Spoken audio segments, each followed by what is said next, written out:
Olá, sombrios, tudo bem? Antes de começar o vídeo, já peço a você que deixe seu like, se inscreva e compartilhe o vídeo. Gosta do nosso conteúdo e deseja ajudar o canal? Clica no botão de valeu e contribua com o que seu coração desejar. Ou seja membro. Faça parte do clube de canais, acesse o link na descrição do vídeo e veja qual categoria é mais confortável para você e faça sua inscrição. Também estarei deixando o Pix na descrição do vídeo, caso queira nos ajudar dessa forma. Desde já eu agradeço. Caçadores, parte 20. O experimento militar. A tarde avançava lentamente enquanto o trio seguia pela RJ 142 em direção a Lumiar. O sol começava a descer no horizonte, espalhando tons dourados e alaranjados pelo céu. A estrada sinuosa cortava a vegetação densa, onde árvores antigas se erguiam imponentes, com suas sombras se alongando sobre o solo irregular. O cheiro de terra úmida misturava-se ao frescor do vento que soprava pelas montanhas, tornando o ambiente agradável, mas carregado de expectativa. Inês mantinha o olhar atento no mapa, buscando um ponto estratégico onde pudessem esconder a 4x4. Não queria correr o risco desnecessário entrando diretamente na vila. Quando finalmente encontraram um local adequado, desviou para uma trilha discreta e estacionou o veículo atrás de um grupo de árvores frondosas. Saíram do carro e começaram a caminhar, mantendo-se próximos e alertas. O silêncio entre eles era preenchido apenas pelo som dos galhos quebrando sob os pés e pelo fafalhar das folhas movidas pela brisa. Tiranael, que caminhava atrás de Inês, olhou para Sariel, que seguia logo atrás dele, e finalmente perguntou, sua voz carregada de estranheza. Eu não entendo. Por que simplesmente não paramos o tempo, entramos na vila, procuramos a criança e matamos a criatura? Sariel ergueu uma das sobrancelhas, seu olhar refletindo tanto curiosidade quanto frustração. Não era uma pergunta simples, e sua resposta veio com uma honestidade cautelosa. Sou tão leigo na situação quanto você, irmão. Sei o que é um chupa-cabra porque li no manual que Inês me deu, mas não sei como matá-lo nem como lidar com os militares. O que sei é que o nosso jeito não é o certo. Antes que Tiranael pudesse perguntar mais alguma coisa, Inês parou bruscamente. Tiranael, sem tempo para reagir, esbarrou nela e Sariel, vindo logo atrás, trombou contra ele. A reação dela foi imediata. Abaixou-se rapidamente e fez sinal para que os dois fizessem o mesmo. Agora ocultos na vegetação alta, observavam atentos, enquanto drones patrulhavam o perímetro próximo à vila. O zumbido metálico das máquinas cortava o ar, varrendo a área com sensores avançados. O tempo se estendeu em expectativa. Assim que os drones se afastaram, Inês se virou para Tiranael.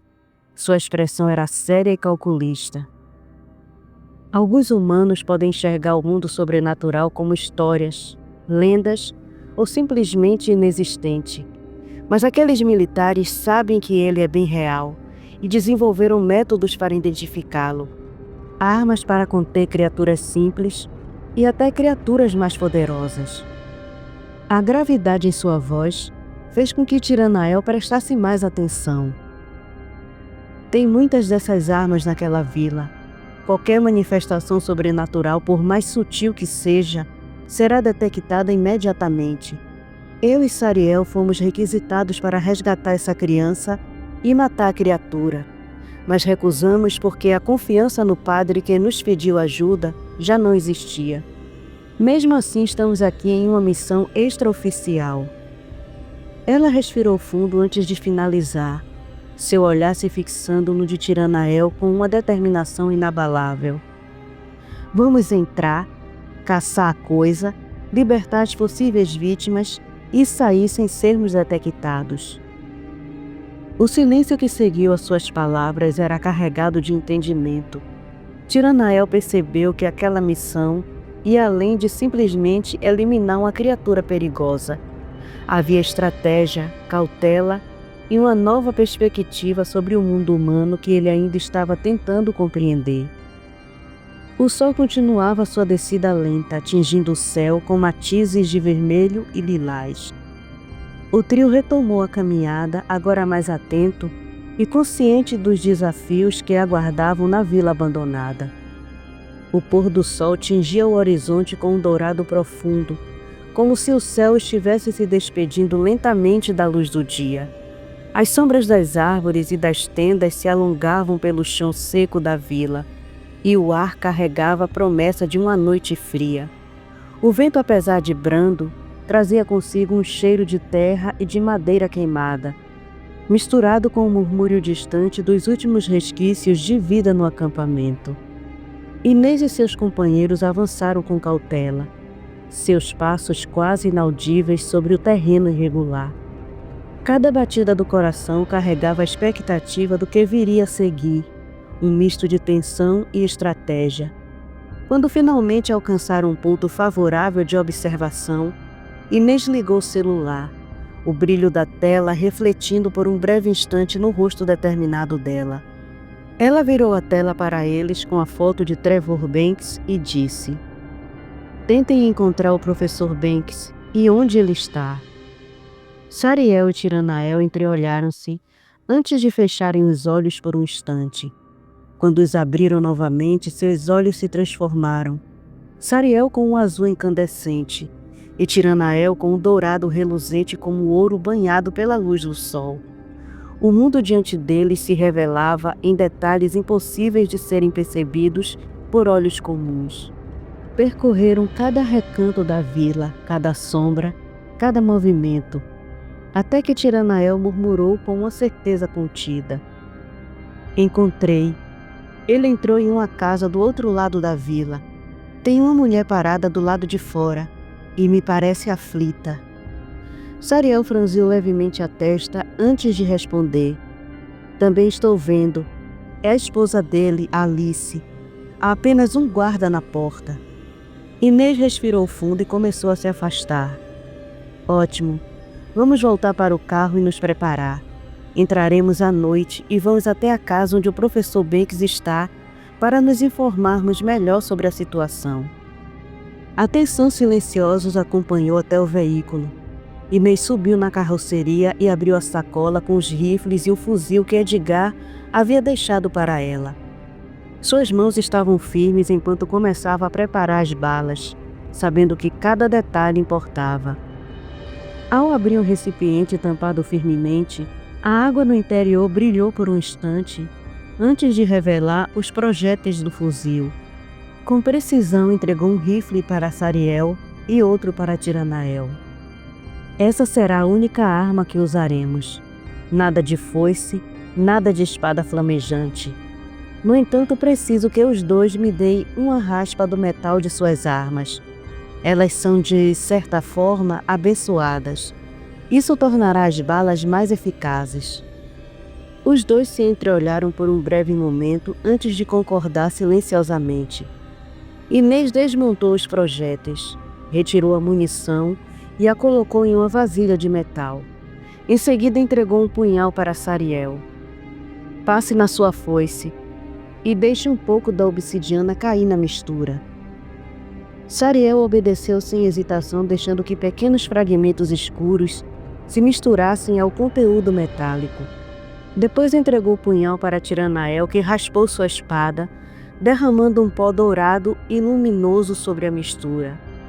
Inês vestiu uma luva de silicone, mexendo cuidadosamente a combinação, enquanto seus pensamentos se mantinham fixos no plano que começaria assim que a noite assumisse completamente o céu. Cada ação ali carregava um propósito, um objetivo que não podia falhar. Sem dizer mais nada, ela começou a preencher as balas, fechando-as com a prensa de munição. O som do metal se encaixando parecia um pequeno lembrete de que a missão estava prestes a começar e que a noite, agora plenamente instalada, seria testemunha do que estava por vir. A noite envolvia a floresta em um manto de sombras inquietantes. O céu sem lua parecia um abismo infinito, enquanto o farfalhar das folhas ao vento soava como murmúrios de criaturas invisíveis. O cheiro de terra úmida misturava-se ao aroma de madeira antiga e vegetação cerrada, criando uma atmosfera densa e carregada. O grupo, ciente da missão que os aguardava, sentia o peso do desconhecido prensado contra seus peitos. Cada projétil tinha uma cruz entalhada e repousava no líquido translúcido, impregnado com água benta. Inês dividiu a munição com mãos firmes, os olhos atentos aos movimentos dos companheiros. O som metálico das balas sendo inseridas nos rifles soava quase como um ritual, uma preparação solene para o que quer que os aguardasse na escuridão. "Sabe usar um rifle?" perguntou ela, quebrando o silêncio inquieto. Tiranael, com um sorriso de canto, respondeu com despreocupação, mas não sem um toque de orgulho contido. "Mas é claro que sei. Seria ridículo se eu não soubesse." Inês permitiu-se um leve sorriso, quase um reflexo da tensão se dissolvendo momentaneamente. Depois de guardar o restante das coisas na carroceria, Sariel, olhando para a munição especial, perguntou com uma curiosidade que escondia uma ponta de preocupação: "Do jeito que preparou a munição, acha que o chupa-cabra é um demônio?" Tiranael virou-se para Inês esperando sua resposta. Ele também havia pensado a mesma coisa. Ela mesma ponderava sobre a possibilidade, a ideia circulando pela sua mente como um eco distante. Sua voz soou firme quando finalmente respondeu: "Essa criatura nunca foi capturada. Ninguém sabe ao certo o que ela é. Na dúvida, as balas vão matar, seja um ser metamorfo, uma criatura ou um demônio." A incerteza pairava entre eles como uma neblina densa, mas não os impediu de avançar. Com passos calculados, seguiram pela vegetação até chegarem atrás da casa onde o professor Banks e sua esposa estavam. O lugar parecia ainda mais silencioso sob a cortina da noite, como se o próprio ambiente estivesse retendo o fôlego. Antes de entrarem, verificaram se o professor estava sozinho. A troca de olhares entre Sariel e Tiranael foi breve, mas carregada de entendimento. Sem precisar recorrer a poderes, moveram-se com precisão e eficiência, colocando os guardas para dormir com um golpe certeiro e silencioso. O som abafado dos corpos caindo no chão reverberou entre as paredes, e por um instante tudo pareceu suspenso no tempo. Eles então amarraram e amordaçaram os guardas e esconderam os corpos. Quando os três finalmente entraram na casa, Trevor e Alice os encararam com os olhos arregalados e a respiração acelerada. O medo e a surpresa misturavam-se em seus rostos, formando uma expressão que refletia não apenas o choque da invasão, mas a consciência de que algo muito maior estava acontecendo ao seu redor. A noite envolvia o acampamento como um manto pesado, trazendo consigo o cheiro de terra úmida e o som distante de insetos escondidos na escuridão. A luz fraca das lanternas tremulava contra as barracas improvisadas, projetando sombras vacilantes nos rostos cansados dos presentes. Inês se adiantou com os olhos atentos e disse: "Não se assuste, professor Banks. Viemos resgatar sua filha. Mas como não trabalhamos com os militares, nossa presença aqui é quase uma invasão." Trevor analisou os três estranhos à sua frente, a atenção marcando cada linha de seu rosto antes de perguntar: "Vocês são os caçadores? Mas nos disseram que vocês não viriam." Inês respirou fundo antes de responder: "Como eu disse, não trabalhamos com os militares. Por isso recusamos. Mas não iríamos deixar sua filha ou qualquer outro inocente com aquela criatura." Trevor se aproximou, os olhos examinando-os com cautela, e perguntou: "Parece que vocês já me conhecem, mas quem são vocês?" Inês estendeu a mão firme e confiante. "Sou Inês Rivera, e estes dois são meus parceiros de caça, Sariel e Tiranael." Alice emergiu das sombras, o sofrimento estampado em seu rosto. As olheiras profundas testemunhavam noites mal dormidas e incansáveis momentos de angústia. Sua voz soou frágil, hesitante, enquanto olhava para Inês e perguntava: vai mesmo trazer nossa filha de volta? Outros prometeram o mesmo. No final fugiram apavorados ou foram mortos. Trevor enlaçou a esposa com um gesto protetor antes de murmurar: foram mortos porque os militares querem aquela coisa viva. Sariel deu um passo à frente, a voz carregada de certeza e determinação. Infelizmente vamos decepcioná-los.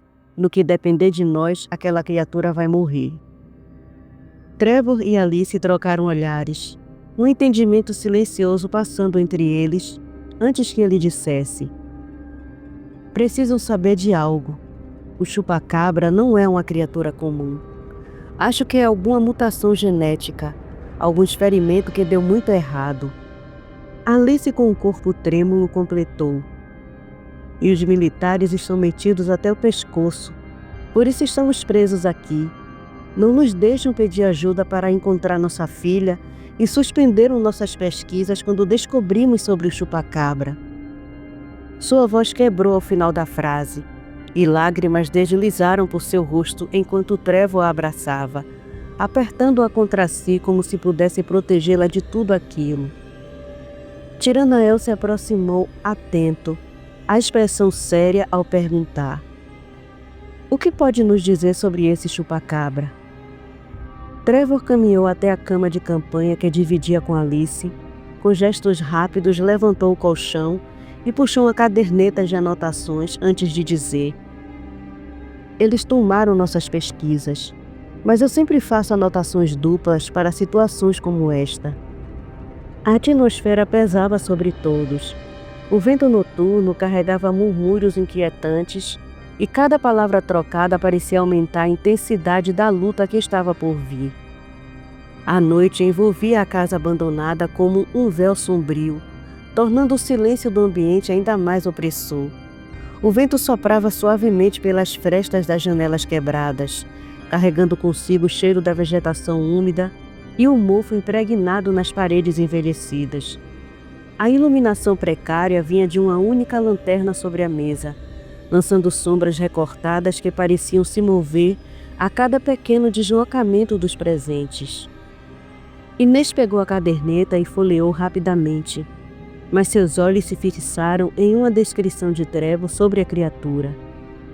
Sua forma é baixa e ágil como um lendário chupacabra, com membros alongados, garras curvas, olhos vermelhos incandescentes e espinhos ósseos nas costas. A pele é coberta por escamas escuras que brilham como cristal negro. Há fendas no peito e braços que emitem uma luz azulada quando ele consome energia vital. Não suga apenas sangue, mas também a força vital da vítima, deixando animais e humanos completamente drenados e mumificados. Consegue desaparecer entre as sombras, como uma sombra viva, tornando-o quase impossível de rastreá-lo. Tem imunidade a armas comuns. Só prata consagrada ou artefato celestial pode feri-lo.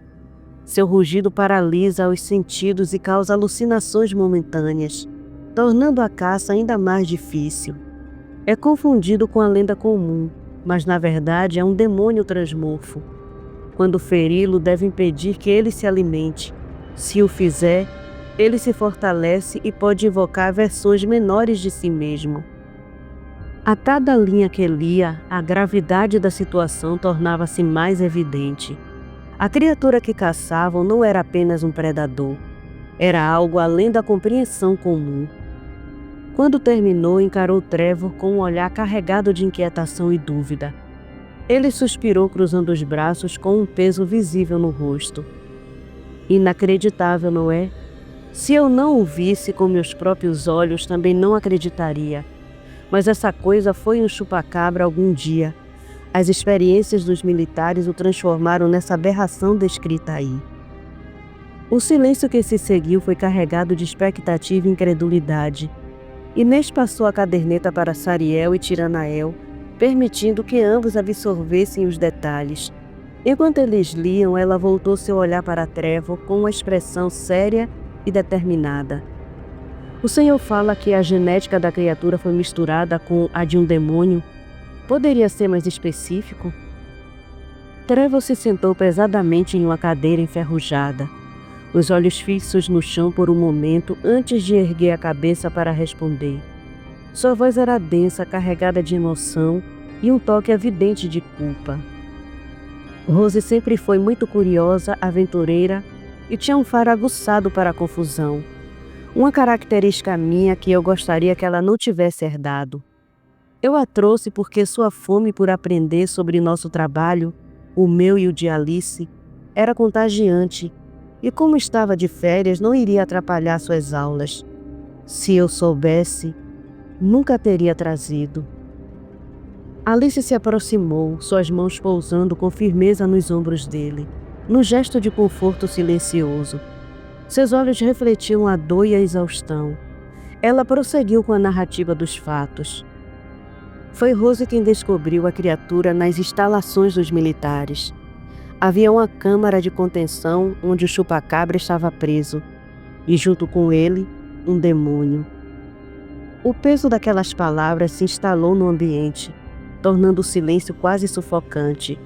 O vento do lado de fora parecia ter parado, como se até a natureza hesitasse diante das revelações.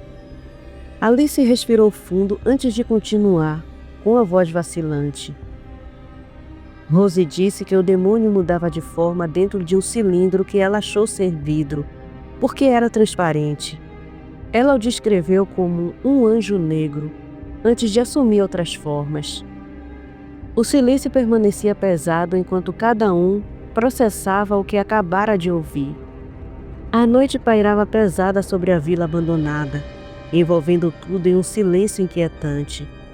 O céu sem lua tornava as sombras mais densas, e a brisa fria carregava o cheiro de madeira envelhecida e terra úmida. A lanterna sobre a mesa piscava vez ou outra, lançando um brilho vacilante que ampliava as silhuetas dos que ali estavam, refletindo a tensão estampada em seus rostos. Sariel e Tiranael se entreolharam ao ouvir a menção de um anjo negro.